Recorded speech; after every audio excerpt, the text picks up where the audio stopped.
asal-usul manusia di Indonesia. Teman-teman, mungkin banyak dari kita yang belum tahu bagaimana asal-usul manusia di Indonesia. Menurut Eugene, orang yang pertama kali melopori penelitian pada tahun 1880-an yang penemuan fosil manusia purba ditemukan di lapisan Pleistosen. B. Persebaran manusia di Indonesia.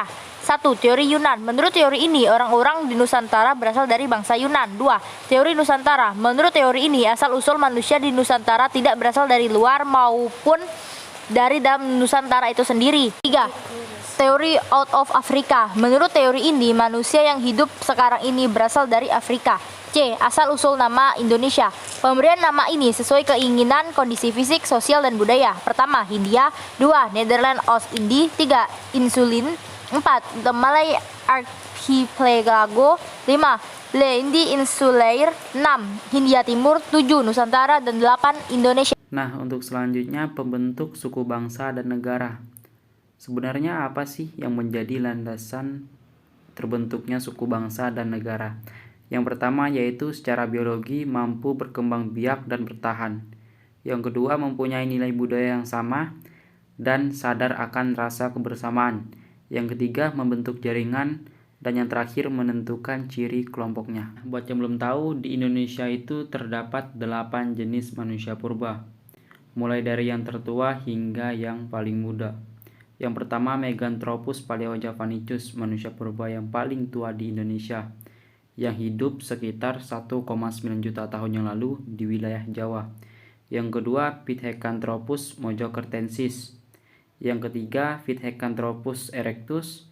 Yang keempat Pithecanthropus soloensis. Yang kelima Homo wajakensis.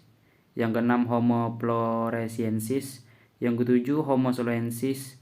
Dan yang terakhir Homo sapiens atau manusia cerdas, bisa juga disebut sebagai manusia purba yang menyerupai manusia modern. Perkembangan manusia di Indonesia sejak masa lampau sampai sekarang berdasarkan kebudayaan dibedakan menjadi 4. Yang pertama, zaman prasejarah.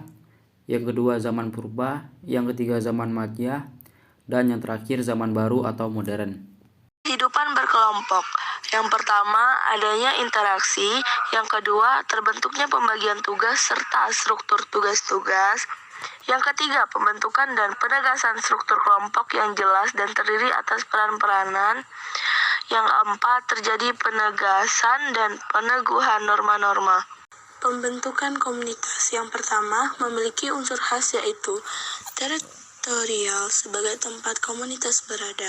Yang kedua, terdapat kelompok masyarakat yang memiliki ciri-ciri sendiri. Yang ketiga, komunitas yang besar dan memperluas wilayahnya diikuti oleh kebudayaan akan membentuk suku bangsa. Pembentuk suku bangsa. Pembentuk suku bangsa Indonesia diyakini berasal dari utara, yaitu dari daratan Asia. Pembentuk suku bangsa di Indonesia terutama dari segi bahasa, organisasi sosial, dan adaptasi terhadap lingkungan. Pembentukan bangsa dan negara. Pembentukan negara diawali dengan adanya pembentukan kelompok masyarakat yang akhirnya menjadi bangsa yang berada di bawah naungan suatu negara.